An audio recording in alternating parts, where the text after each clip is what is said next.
chapter 8, which is about the Iron Age Near East. So we talked about collapse of Bronze Age civilizations in the last chapter. But what we see is that, especially back here in the hinterland, they were less exposed to this migration that occurred at sea, and they were the first to rebound. Also, these cities along Syro-Palestine rebounded rather quickly, partly because they sort of represent the exchange between natural resources coming by sea and the grain production here of the Mesopotamian hinterland. Cultural development in the centuries immediately following the Bronze Age were characterized by the adaptation to iron as cutting-edge technology for weapons and tools. Iron tools were stronger than bronze, and iron was relatively plentiful throughout the ancient regions of habitation. Of course, iron requires higher smelting temperatures, which means higher burning, so more reliance on charcoal. Got to think about the kind of carbon trade-offs that occur in this situation where people are cutting more timber to create more kilns to create the smelting and the pottery, concerns that were part of urban development. In antiquity, it's generally recognized that it takes about 7 units of timber of wood to produce 1 unit of charcoal. So to give you some sense, I think one of the problems we have with understanding ancient urban civilizations is the degree to which they depended on firing technologies and, the questions about their fuel supply, given its limitations in this way.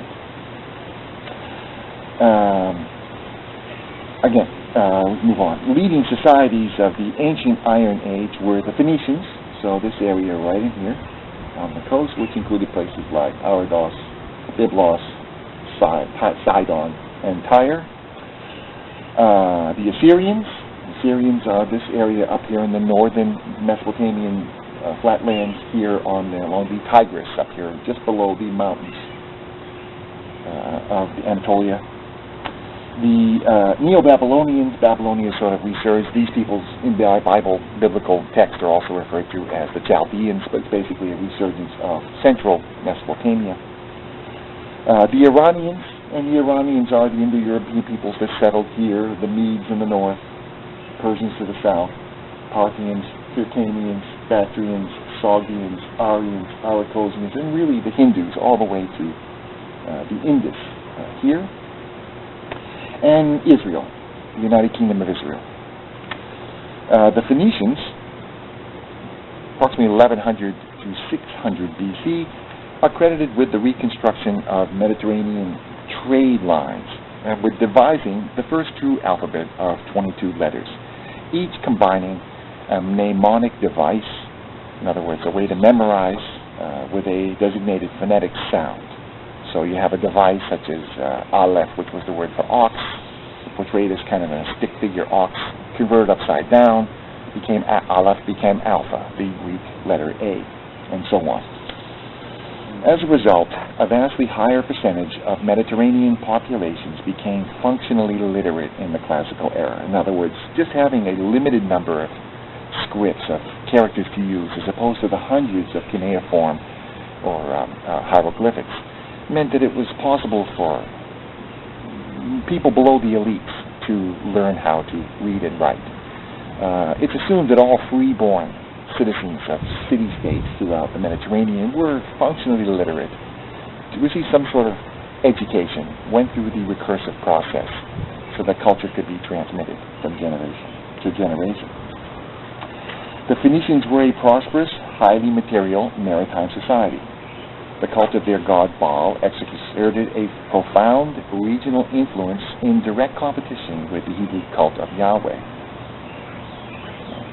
The Phoenicians get a lot of bad press in the sources, but what we like to say about them is that they were great artisans and they were sort of creators of fine quality materials. They produced the ancient equivalent of the Armani suits or the Lamborghini cars. They produced high quality materials, metalwares, armor, pottery. Their red gloss pottery was prized throughout the Mediterranean. And other peoples assimilated these advanced technologies from them. So it's not the sort of record, in other words, that leaves its record necessarily in the text as much as it does, and the material remains.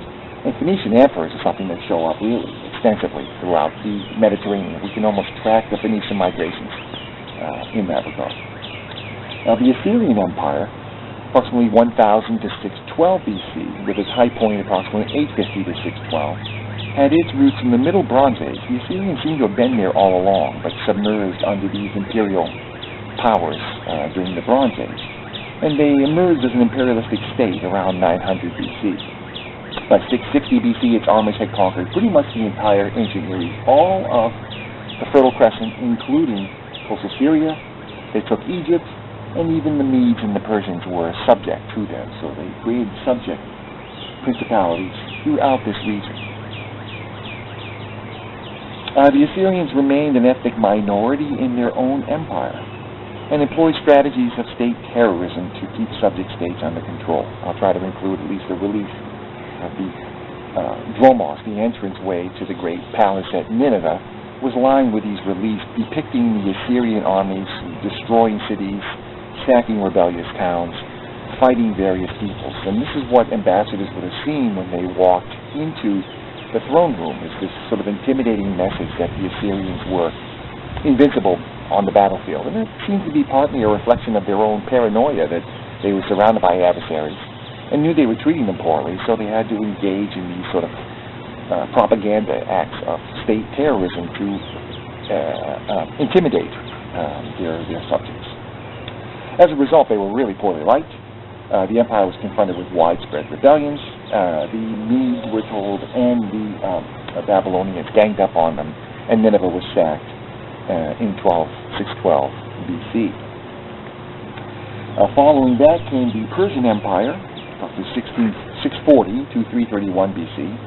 It comprised an array of Iranian peoples in Iran, Afghanistan, and Central Asia. You could say pretty much all of this out here was part of the Iranian Empire. Drawing on this manpower, I should point out, though, this is dispersed. This is a very arid region. Here's the region of aridity extending across from Africa to Eurasia. And so it's largely pastoral. But these peoples were famous as horse riders. They were famous for their cavalry. But they existed in sort of dispersed tribal entities, what we would call segmented societies. Darius I, 521 to 486 BC, consolidated an empire extending from Thrace up to the Aegean all the way to the Indus, approximately 6,000 miles across, with an estimated population of 30 to 50 million people. He organized his empire into 30-odd satrapies, or provinces, each ruled by a satrap, or a governor. The aristocracy consisted of what we call a harem-based aristocracy. The king had 365 wives and another 1,000 concubines.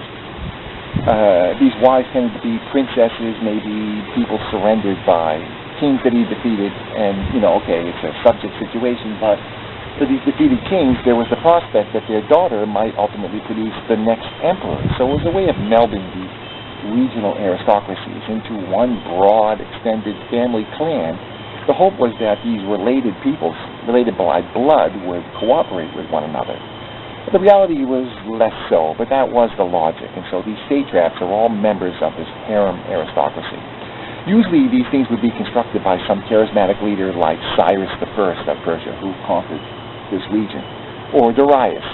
The problem is, if when he died, his son who succeeded him might not be as charismatic, and so all this man's cousins and uncles and brothers would test his resolve. And so what we see in a harem-based aristocracy is a tendency for challenges with each passage of a king, succession crises this way, which would take about 2 to 3 years to suppress.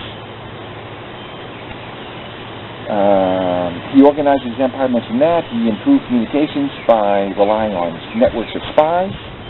So these satraps, when they're sent out, they would basically be on their own. And we hear that, for example, when the rebellion broke out in Ionia over here in 499, it took about 3 years before the Persians could send an expeditionary force to crush the rebellion. So the satraps were pretty much independent kings acting on their own for the time being. But the great king sent spies to keep track on them, and if he had word of rebellions in the midst, he might eliminate these people before they even realized they were being targeted that way.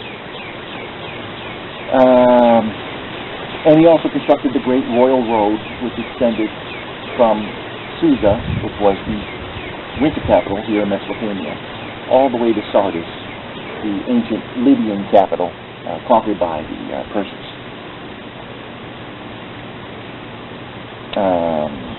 The Persians were among the first to sort of move in the direction of monotheism.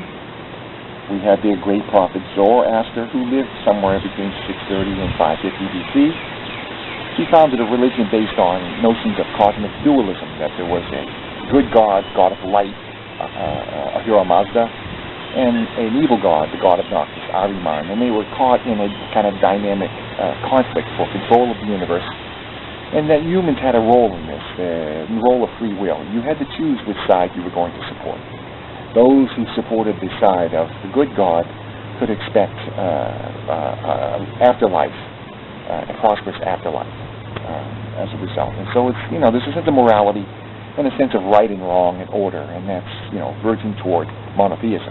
The text for Zoroastrianism actually predate the Old Testament. It's been argued by some, and so it suggests that along with the Old Testament, Zoroastrianism, and then also Buddhism and then Confucianism, something was going on in the 6th century BC. Societies were moving in the direction of monotheism, whether independently or ideas were filtering back and forth with travelers from one region to the other.